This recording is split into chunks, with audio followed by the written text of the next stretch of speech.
حضرت امام ابو حنیفہ ایک روز ظہر کی نماز کے بعد گھر تشریف لے گئے۔ بالا خانے پر آپ کا گھر تھا۔ جا کر آرام کرنے کے لیے بستر پر لیٹ گئے۔ اتنے میں کسی نے دروازے پر نیچے دستک دی۔ آپ اندازہ کیجئے جو شخص ساری رات کا جاگا ہوا ہو اور سارا دن مصروف رہا ہو، اس وقت اس کی کیا کیفیت ہوگی۔ ایسے وقت میں کوئی آ جائے تو انسان کو کتنا ناگوار ہوتا ہے کہ یہ شخص بے وقت آ گیا۔ لیکن امام صاحب اٹھے، زینے سے نیچے اترے، دروازہ کھولا تو دیکھا ایک صاحب کھڑے ہیں۔ امام صاحب نے اس سے پوچھا کہ کیسے آنا ہوا۔ اس نے کہا کہ ایک مسئلہ معلوم کرنا ہے۔ دیکھیے، اول تو امام صاحب جب مسائل بتانے کے لیے بیٹھے تھے وہاں آ کر تو مسئلہ پوچھا نہیں، اب بے وقت پریشان کرنے کے لیے یہاں آ گئے۔ لیکن امام صاحب نے اس کو کچھ نہیں کہا بلکہ فرمایا کہ اچھا بھائی، کیا مسئلہ معلوم کرنا ہے۔ اس نے کہا کہ میں کیا بتاؤں، جب میں آ رہا تھا تو مجھے یاد تھا کہ کیا مسئلہ معلوم کرنا ہے، لیکن اب میں بھول گیا، یاد نہیں رہا کہ کیا مسئلہ پوچھنا تھا۔ امام صاحب نے فرمایا اچھا، جب یاد آ جائے تو پھر پوچھ لینا۔ آپ نے اس کو برا بھلا نہیں کہا، نہ اس کو ڈانٹا، بلکہ خاموشی سے اوپر چلے گئے۔ ابھی جا کر بستر پر لیٹے ہی تھے کہ دوبارہ دروازے پر دستک ہوئی۔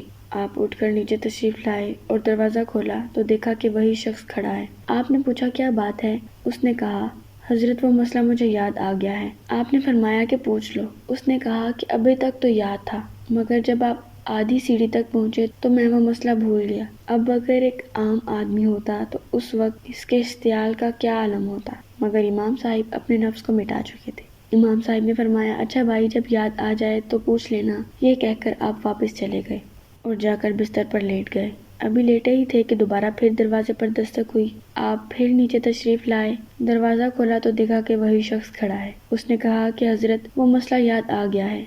امام صاحب نے پوچھا کہ کیا مسئلہ ہے؟ اس نے کہا کہ یہ مسئلہ معلوم کرنا ہے کہ انسان کی نجاست پاخانہ کا ذائقہ کڑوا ہوتا ہے یا میٹھا ہوتا ہے۔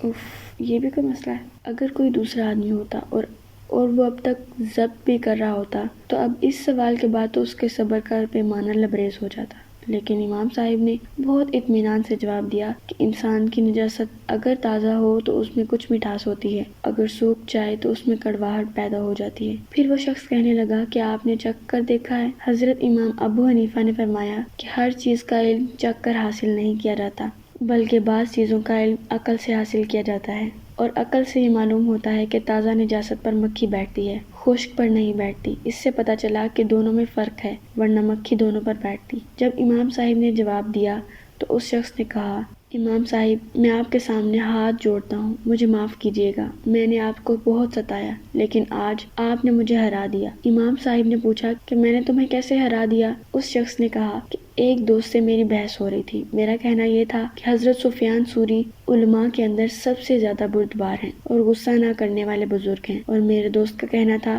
کہ سب سے زیادہ بردبار اور غصہ نہ کرنے والے بزرگ امام ابو حنیفہ ہیں، اور ہم دونوں کے درمیان بحث ہو گئی، اور اب ہم نے جانچنے کے لیے یہ طریقہ سوچا تھا کہ میں اس وقت آپ کے گھر آؤں جب آپ کے آرام کا وقت ہوتا ہے، اور اس طرح آپ کو 2-3 مرتبہ اوپر نیچے دوڑاؤں اور پھر آپ سے ایسا بےہودہ سوال کروں اور یہ دیکھوں کہ آپ غصہ ہوتے ہیں یا نہیں۔ میں نے کہا کہ اگر غصہ ہو گئے تو میں جیت جاؤں گا، اور اگر غصہ نہ ہوئے تو تم جیت جاؤ گے، لیکن آج آپ نے مجھے ہرا دیا، اور واقعہ یہ ہے کہ میں نے اس روئے زمین پر ایسا حلیم انسان جس کو غصہ چھو کر بھی نہ گزرا ہو آپ کے علاوہ کوئی دوسرا نہیں دیکھا۔